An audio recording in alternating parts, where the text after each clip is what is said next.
You ask Tiger to solve. This deals with linear equations with one unknown. The final result is a equals -33/10. Let's solve it step by step. Swap sides. Isolate the a. Multiply both sides by 9. Group like terms. Multiply the coefficients. Simplify the arithmetic. Multiply the fractions. Simplify the arithmetic.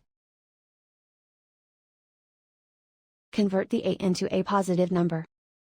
Multiply both sides by -1.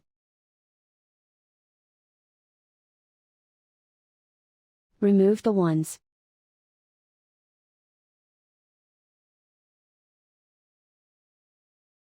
And so the final result is a equals -33/10.